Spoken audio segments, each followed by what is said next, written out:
Bismillahirrahmanirrahim. Assalamualaikum warahmatullahi wabarakatuh.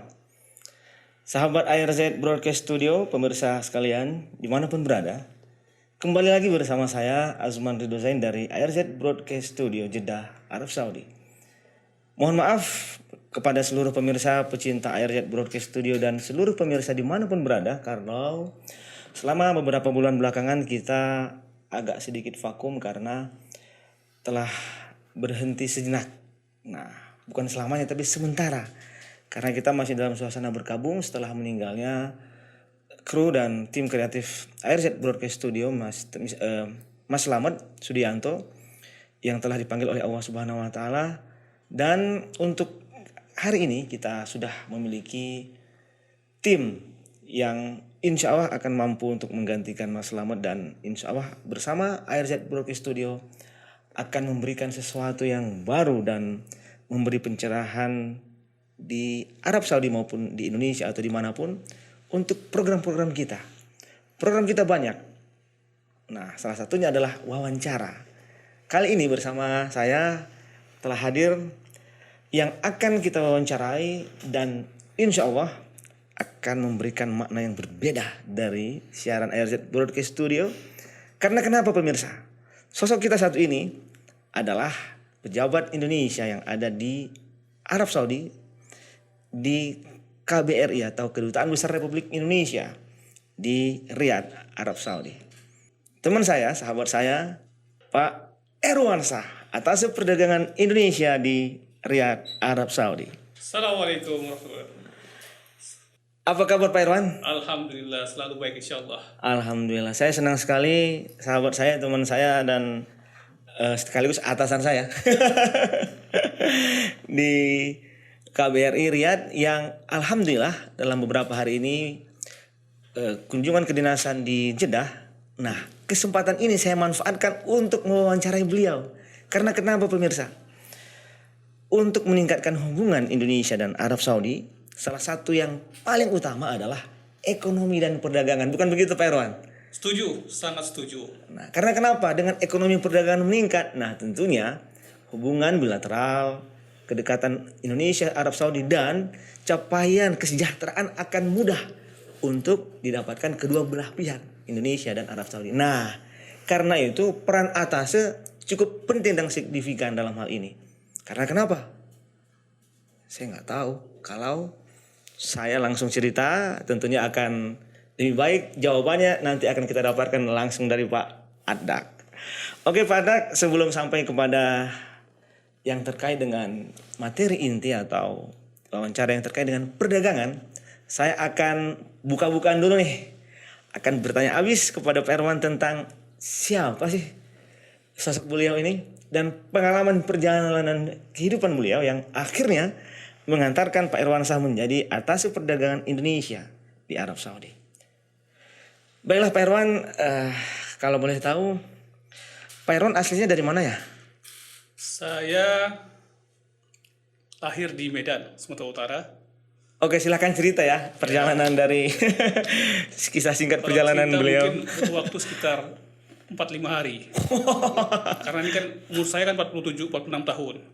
Oh, Jadi, Masya Allah, masih muda depannya. Iya, 10 tahun per 1 hari. Jadi saya lahir di Medan, Sumatera Utara. Tahun 1974. Orang tua saya dari Sumatera Barat. Oh, orang awak. Tepatnya di Kota Pariaman. Wah, ini antara Sumatera Utara dan Padang nih ya, Sumatera Barat ya. Jadi saya terlahir dari keluarga pejuang. Masya Allah. Orang tua pedagang. Tinggal di kota yang harus berjuang di kota Medan. Oh, Masya Allah. Alhamdulillah. Berarti ada darah Sumatera, tahu dong, salah satu pejuang. Darah Sumatera, darah dan lain-lain semua sama.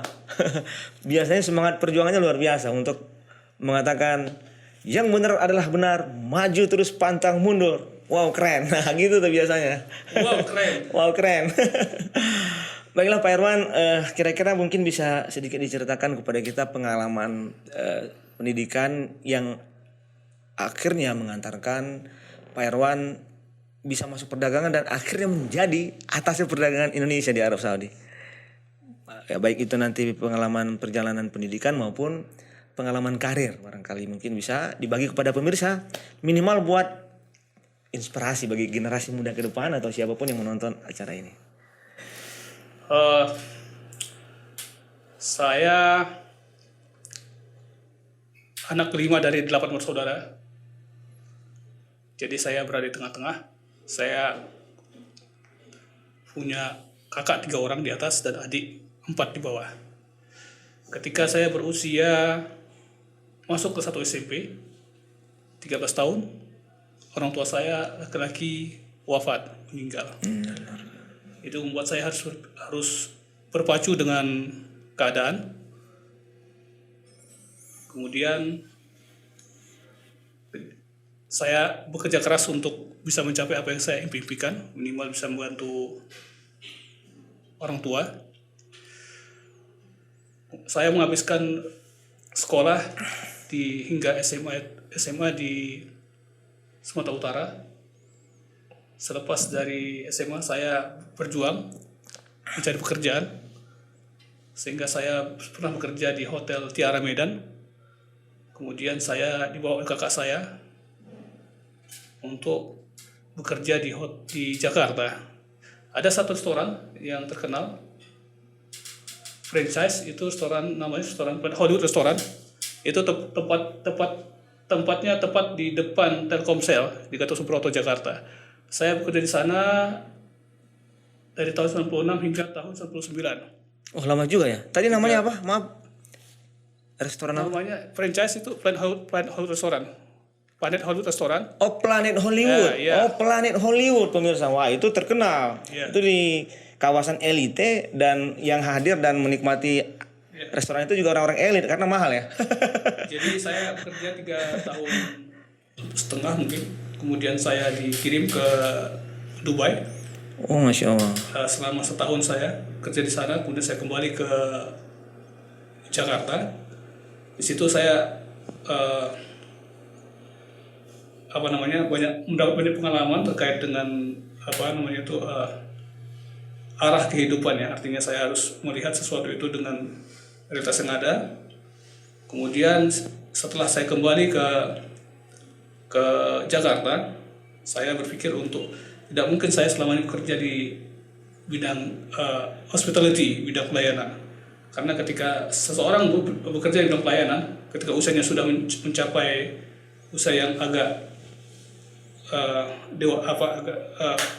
di atas 35 tahun, dia harus berpikir untuk bisa mencari kerjaan yang lebih mapan.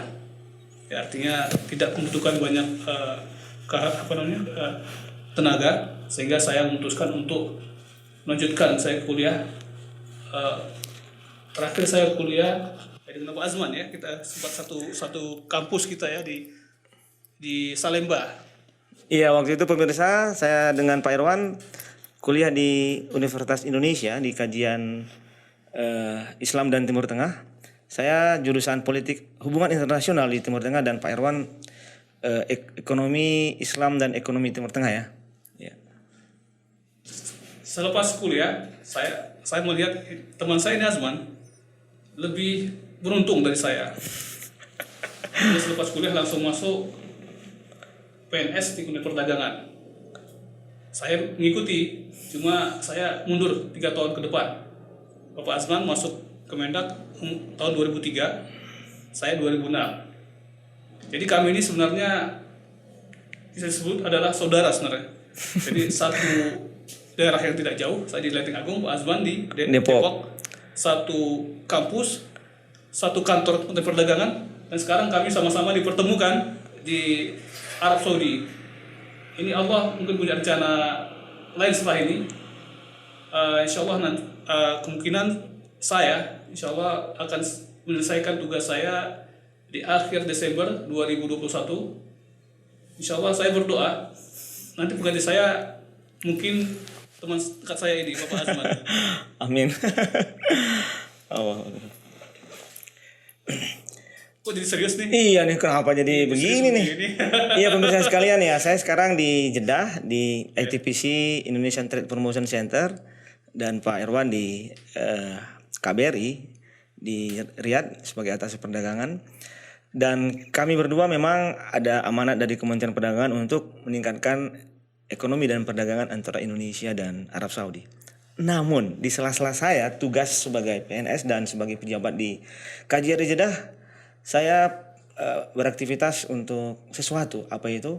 Adanya ARZ Broadcast Studio ini salah satunya adalah untuk meningkatkan upaya apakah itu hubungan perdagangan dan lain sebagainya yang temanya adalah meningkatkan hubungan Indonesia dengan Arab Saudi dalam berbagai hal tentunya, sekaligus untuk meningkatkan peran serta maupun mencoba untuk mengangkat potensi dari warga negara Indonesia di Arab Saudi dalam berbagai bidang tentunya. Dan sudah banyak yang kita lakukan, wawancara tokoh, wawancara orang-orang yang punya potensi dan punya kapabilitas maupun pengalaman dalam meningkatkan hubungan Indonesia dengan Arab Saudi. Nah, kali ini yang akan kita explore lebih jauh adalah Pak Irwan atas perdagangan, karena kita akan mencoba nih bertanya dan akan melihat hubungan Indonesia dari sisi ekonomi dan perdagangan. Baiklah Pak Irwan, saya akan bertanya nih ya. Ini kan perdagangan Indonesia boleh dibilang dengan Arab Saudi tidak sebesar dengan negara lain. Apakah dengan negara yang sudah besar dan perdagangannya sebagai hubungan tradisional dengan misalnya Amerika, Cina atau Singapura misalnya. Nah, karena kita dapat amanat nih untuk meningkatkan hubungan perdagangan Indonesia dengan Arab Saudi, kira-kira kalau boleh tahu apa sih yang menurut Pak Irwan kok bisa kepilih jadi atas perdagangan itu, kira-kira apa latar belakangnya? Kalau bicara tentang posisi, kita sudah ditetapkan sama yang di atas. Oh, yang di atas, Jadi alhamdulillah. tugas kita sebenarnya adalah untuk bekerja keras. Kita tidak tahu hasilnya seperti apa. Jadi kita persiapkan diri kita untuk ketika Allah punya kehendak, punya suatu rencana, kita sudah siap dengan itu. Jadi saya akan selalu berusaha untuk mempersiapkan. Ketika saya melihat ada kelemahan-kelemahan saya berusaha untuk berusaha untuk belajar ya, untuk bisa menutupi kekurangan, dengan harapan nanti ketika Allah berikan satu jalan yang lain yang lebih baik, saya sudah siap untuk itu. Terima kasih Pak Irwan. Nah, luar biasa. Nah, berarti sudah ketemu jawabannya nih pemirsa. Dari jawaban tadi, kenapa dia terpilih? Karena Allah memilih dia sebagai yang terbaik untuk saat ini, dan itu adalah anugerah. Karena Pak Irwan punya potensi, punya dedikasi, dan punya inner power. Nah, mudah-mudahan inner power ini yang nanti sebagai bekal untuk meningkatkan hubungan ekonomi dan perdagangan Indonesia dengan Arab Saudi. Nah, makanya nih pertanyaan berikutnya saya mau nanya nih Pak Irwan ya. Kira-kira apa sih potensi Indonesia untuk bisa masuk menjadi negara unggulan atau yang diperhitungkan oleh Arab Saudi dalam rangka meningkatkan hubungan ekonomi dan perdagangan Indonesia dengan Arab Saudi? Arab Saudi merupakan satu negara yang sangat terbuka ya. Artinya Arab Saudi dengan kondisi alam yang demikian kerasnya, hampir 90% lebih 90% lebihnya untuk terdiri dari gurun, dan mereka sangat tergantung dengan impor. Artinya ketika kita mampu untuk memenuhi kebutuhan impor, insya Allah akan masuk ke Arab Saudi, tapi dengan kondisi satu. Pertama adalah harga yang bersaing. Harga yang bersaing, Ya, oke. kedua kualitas yang sesuai aturan. Ketiga kontinuitas. Dengan 3 faktor ini insya Allah barang-barang Indonesia bisa bersaing di Arab Saudi, karena kita semua lihat ketika satu pasar terbuka akan banyak pesaing yang akan masuk. Ya, kita akan melihat kondisi Indonesia dengan Arab Saudi yang jauh, sangat jauh. Kalau kita menggunakan pesawat terbang butuh waktu 8 jam lebih untuk sampai ke Arab Saudi mengangkut barang-barang Indonesia. Kalau kita memakai angkutan laut butuh waktu 2 minggu lebih. dan itu satu kendala yang sangat signifikan. Ketika pelaku usaha yang ingin mengekspor produk Indonesia, dia harus berpikir apakah akan menggunakan transportasi udara atau laut. Ya, jadi untuk yang barang-barang yang bersifat buah-buahan, sayur mayur, sampai saat ini memang harus menggunakan angkutan laut, angkutan Pesawat udara, ya. karena harus selalu terjaga kesegarannya sehingga nanti Fresh. bisa sampai di pasar bisa langsung dinikmati konsumen. Tapi kalau barang-barang yang tidak fresh itu bisa menggunakan angkutan laut, ya butuh waktu 2 minggu. Dan produk kita yang paling besar ada di Arab Saudi. Ekspor paling besar berupa kendaraan penumpang. Jadi sepertiga lebih komponen ekspor kita adalah kendaraan penumpang. Kedua, kita pengekspor utama di minyak sawit CPO. Kita juga pengekspor terbesar di ban. Kemudian juga ada ikan, ya ikan olahan. Ada juga kita ekspor tenun. Kemudian yang paling sering dicari oleh orang Saudi adalah arang kayu. Iya, arang kayu. Briket. Jadi sebagai pasar terbuka, barang-barang kita sangat mungkin apapun yang dijual ke Arab Saudi itu akan diterima pasar sepanjang tadi tiga faktor tadi yang harus penuhi. Pertama adalah harga yang bersaing, kedua adalah kualitas yang sesuai standar, ketiga kontinuitas. Jadi ini harus dijaga terus 3 faktor ini untuk bisa barang bisa masuk ke pasar Arab Saudi. Ya, terima kasih Pak Erwan atas penjelasannya yang insya Allah akan memberikan motivasi khususnya bagi para pengusaha bagaimana berusaha untuk meningkatkan ekspor Indonesia ke Arab Saudi. Nah, berikutnya nih Pak Erwan, kalau ngomong Arab Saudi, baik Indonesia atau negara lain akan ingat satu hal yang menjadi ciri Arab Saudi. Apa itu? Kita semua sama-sama tahu tentang adanya umroh dan haji. Nah, kira-kira bagaimana nih menurut Pak Erwan, apa yang kira-kira bisa kita lakukan atas nama Kementerian Perdagangan atau pejabat yang terkait dengan bidang perdagangan untuk memanfaatkan potensi Arab Saudi di bidang haji dan umroh itu untuk meningkatkan ekonomi dan perdagangan Indonesia dengan Arab Saudi? Ya, ini potensi yang belum tergarap secara maksimal. Jadi kalau kita melihat jumlah umroh dari Indonesia tahun lalu sekitar 1,3 juta. Berarti kita mengirim sekitar 100.000 lebih per bulan.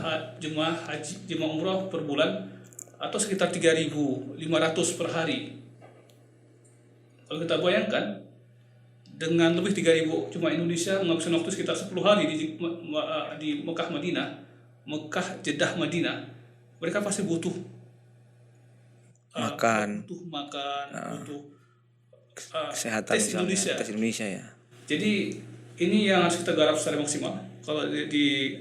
Kalau kita melihat jemaah umroh Indonesia, mereka pasti mencari makanan yang rasa Indonesia, ya betul. Seperti kalau kita Bapak Ibu yang pernah berkunjung ke Jeddah, kita akan melihat banyak di situ restoran Indonesia, apakah namanya bakso Mangudin, kemudian ada Wong Solo, ada lagi Kampung Melayu, ya. Jadi potensi itu sangat besar sekali. Kalau Bapak Ibu yang pernah berkunjung ke Madinah, kita juga di situ ada restoran Indonesia yang dikelola oleh Grapari. Oh iya, Grapari. Jadi di lantai 3 kalau nggak salah ya, atau di mana itu ya. Tapi untuk saat ini kita masih belum melihat masih melihat kendala yang terbesar adalah terkait dengan pasokan untuk barang-barang produk makanan Indonesia. Seperti kita ketahui bahwasanya beras itu masih dipasok oleh Thailand. Jadi ini peluang yang juga harus kita manfaatkan karena memang selama ini beras Indonesia memang diperuntukkan untuk kebutuhan domestik. Nanti kita kedepannya akan melihat upaya pemerintah yang luar biasa untuk bisa swasembada pangan, utamanya di beras, dan kita menunggu ketika surplus beras di Indonesia insya Allah itu akan bisa dimanfaatkan di pasar Arab Saudi. Ya. Jadi insya Allah dengan pemerintahan Bapak Jokowi yang terus berupaya untuk meningkatkan swasembada beras, ini peluang yang sangat besar. Kemudian juga kita melihat bahwasanya selain beras juga kita ada kebutuhan misalnya tadi lauk pauk. Kita adalah negara eksportir terbesar untuk konsumsi produk ikan di Arab Saudi. Kemudian juga ya kita lihat kita di bidang makanan olahan juga kita salah satu pemain terbesar. Seperti kalau kita melihat dari 10 komponen produk utama Indonesia, salah satunya adalah makanan olahan. Seperti apa namanya itu kayak apa seperti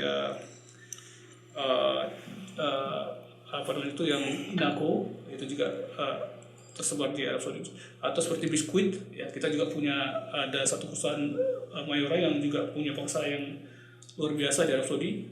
Jadi potensi-potensi ini harus terus dimanfaatkan secara maksimal, dan kita terus berupaya agar orang-orang Indonesia itu bisa semakin meningkatkan pangsa pasar di Arab Saudi. Jadi kalau kita melihat Arab Saudi ini hampir lebih dari setengahnya mereka sangat paham dengan Indonesia. Kenapa? Karena di rata-rata dengan mereka itu ada satu orang ya pekerja domestik atau disebut dengan apa namanya itu pekerja rumah tangga itu berasal dari Indonesia. Dan artinya ini menjadi salah satu sumber kita untuk bisa mempromosikan barang-barang Indonesia melalui apakah misalnya contoh suksesan dari Indomie. Indomie ya betul. Ya, ketika Indomie dibawa oleh pekerja rumah tangga Indonesia yang kemudian menjadi apa namanya itu menjadi apa namanya dinikmati oleh orang Saudi. Jadi sekarang Indomie sudah menjadi salah satu ikon yang cukup penting di Arab Saudi, karena saat ini terdapat 3 pabrik Indomie di Arab Saudi yang memasok tidak hanya di Arab Saudi, juga memasok di Timur Tengah ya. Timur Tengah Dan lainnya. ya. Ya, terima kasih Pak Irwan, penjelasannya yang luar biasa, memberikan kita masukan tentang bagaimana kondisi produk Indonesia di Arab Saudi dan bagaimana keterkaitannya dengan pasar haji dan umroh yang insya Allah bisa menjadi pintu masuk bagi meningkatkan ekspor Indonesia ke Arab Saudi. Berikutnya adalah kaitannya dengan satu lagi, ya. Saya belum bicara masalah haji ya. Iya. Jadi selain umroh juga kita termasuk salah satu pengirim jemaah haji terbesar. Tahun lalu Indonesia mengirim sebesar 210.000 orang jemaah haji. Ya, artinya dengan jumlah sekian besar, mereka menghabiskan waktu sekitar 40 hari. 40 hari di Arab Saudi. Jadi kalau kita hitung kembali 210.000 kali 40 hari. Ya, artinya sekitar hampir sekitar 9.000 kali 90 kali. Artinya mereka pastikan butuh apa namanya itu butuh makan, butuh minum, butuh apa namanya orang-orang Indonesia ini juga potensi yang sangat besar yang harus kita manfaatkan. Misalnya ketika mereka jemaah haji atau umroh menginap di satu hotel, kita berupaya untuk kebutuhan mereka dipenuhi dari barang-barang Indonesia, apakah dari tisunya, kemudian dari sendalnya, toiletries misalnya, toiletries ya. Toiletries misalnya ya. Jadi kemudian apakah mungkin kan kalau misalnya kita menyediakan satu tempat corner khusus untuk di hotel tersebut, ada satu corner untuk orang-orang Indonesia. Jadi ketika mereka butuh sesuatu tinggal mudah mendapatkannya di hotel yang terdapat corner Indonesia di sana. Ya, terima kasih Pak Irwan. Nah, berikutnya saya mau menanya tentang investasi. Nah, kaitannya dengan apakah investasi pengusaha besar Indonesia di Arab Saudi atau entitas tertentu misalnya, atau bahkan sebaliknya dari Arab Saudi ke Indonesia. Nah, bagaimana kalau kita melihat dari sisi itu, Pak Irwan? Dari segi investasi kita masih belum melihat signifikansi dari kedua negara ini untuk saling berinvest ya. Kalau segi perdagangan kita melihat negara ini sudah lumayan bagus walaupun cuma 2% dari total perdagangan dari dunia. Dan investasi kita melihat masih ada satu apa namanya ini Kesenjangan ya, bukan kesenjangan, artinya kita perlu meningkatkan promosi. Promosi untuk meningkatkan citra dari citra, kedua negara. ya betul. Bahwasanya misalkan kita melihat selama ini kan investasi di Indonesia lebih banyak berasal dari negara-negara seperti Jepang, kemudian dari China, kemudian dari Amerika misalnya, ya, Singapura, Korea Selatan. Korea. Sementara di Arab Saudi investasi juga lebih banyak dari negara tersebut, terutama Cina. Jadi saat ini kedua negara juga saling berusaha untuk menarik investasi langsung. Ya, di Saudi sekarang sedang digalakkan yang disebut dengan visi 2030. Visi 2030. Ya, artinya Saudi akan berupaya untuk melepas ketergantungan dari sektor minyak. Ya, karena sektor minyak ini dengan harga yang sangat fluktuatif itu akan sangat riskan untuk bisa terus dipertahankan, karena ketika harga turun akan mengganggu rencana belanja publik. Dan hal yang sama juga berlaku di Indonesia. Indonesia juga sangat menanti kehadiran dari investasi dari Arab Saudi untuk bisa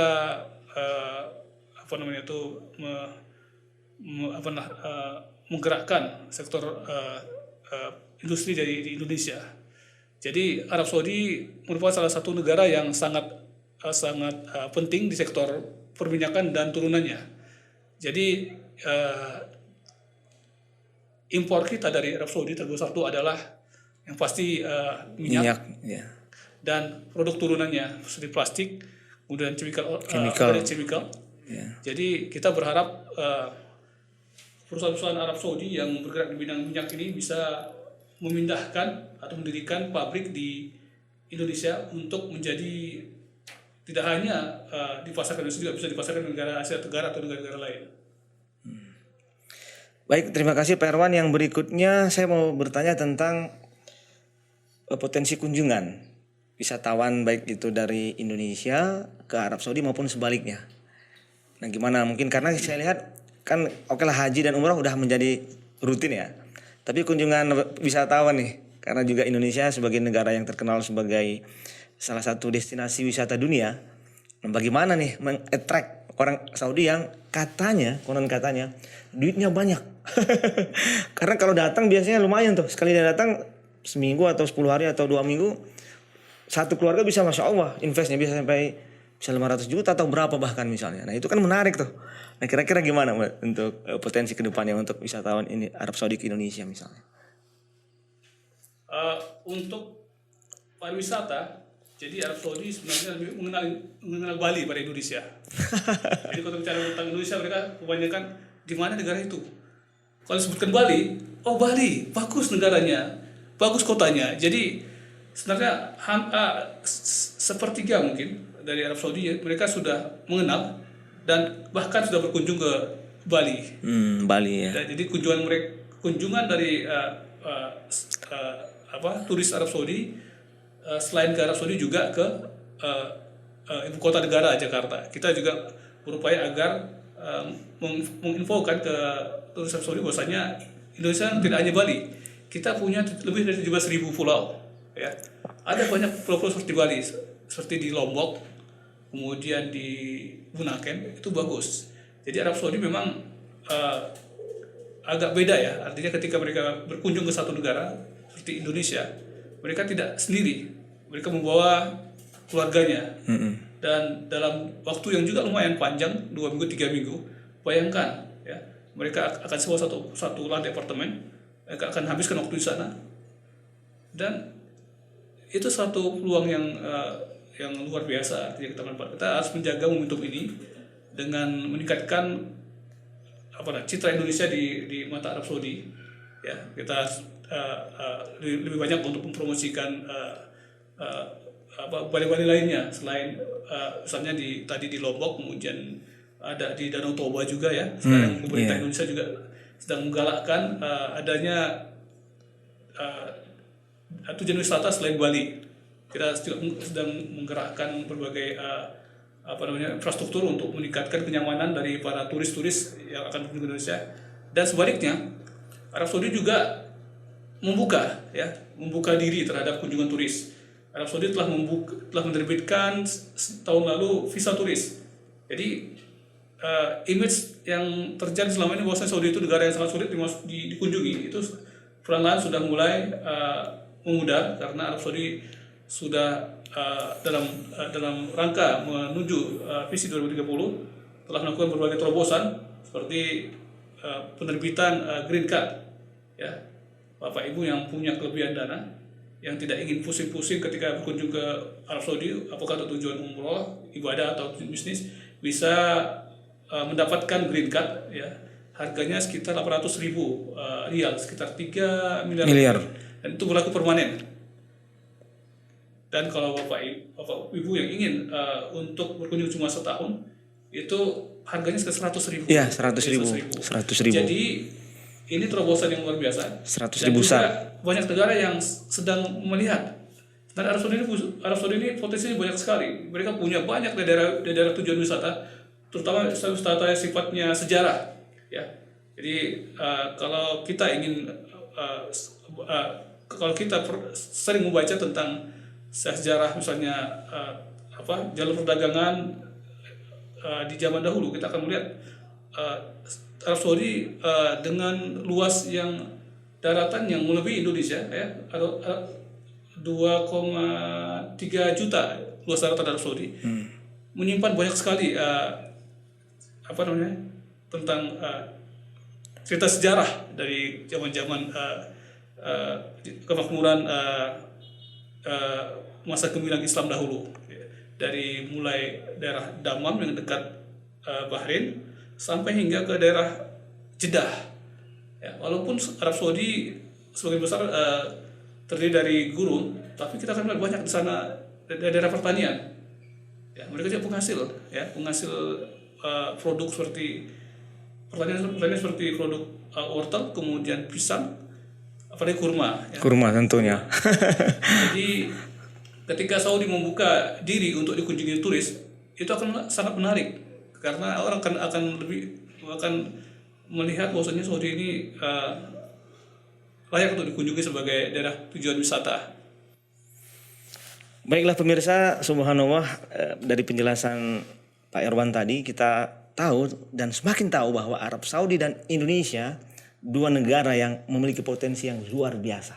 Betul nggak Pak Irwan?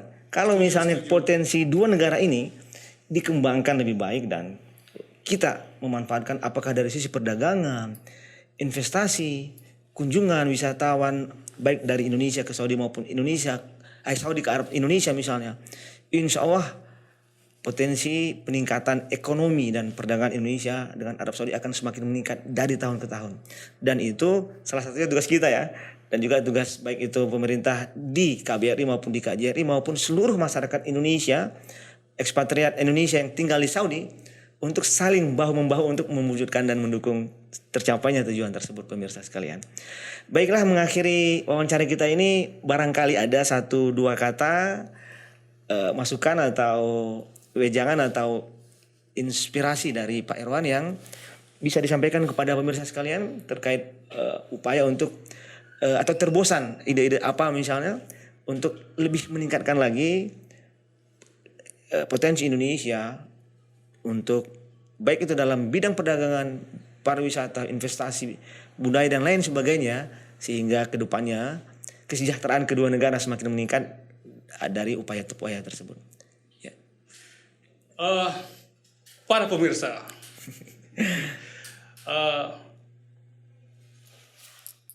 kita akan melihat bahwasanya Saudi akan menuju dalam perubahan sangat mendasar, ya, dengan visi 2030.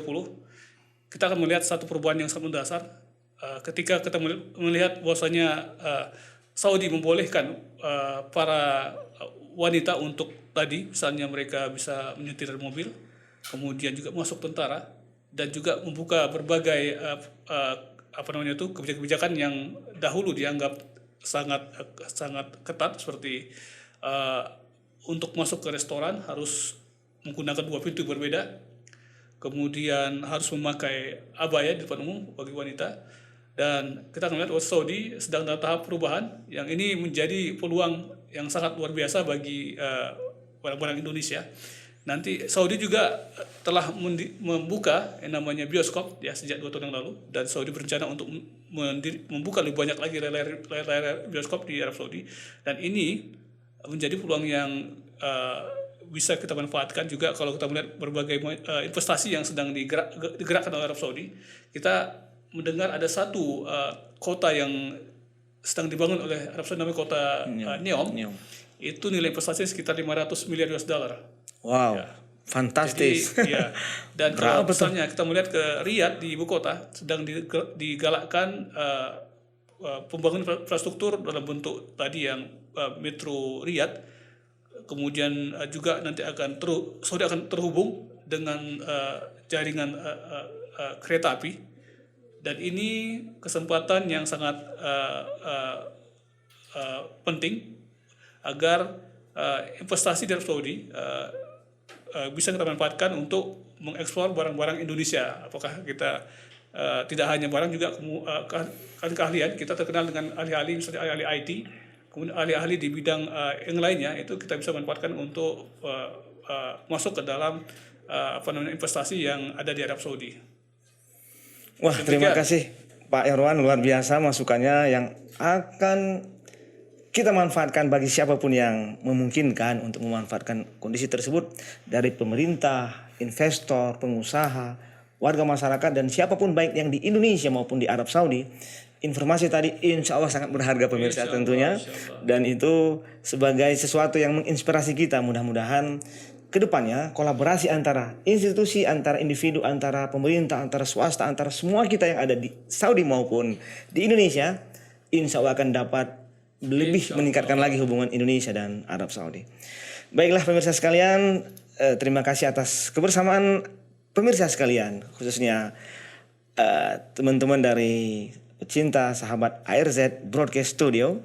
Saya Azman dari ARZ Broadcast Studio dari Jeddah mengucapkan terima kasih sebesar-besarnya atas perhatian dan kebersamaan dalam sesi wawancara eksklusif kali ini bersama dengan sahabat dan teman kita Bapak Erwansyah atas perdagangan Indonesia di Riyadh, Arab Saudi. Terima kasih, saya Azman dan siapa Pak? Erwansyah mengucapkan wabillahi taufiq wal hidayah. Wassalamualaikum warahmatullahi wabarakatuh.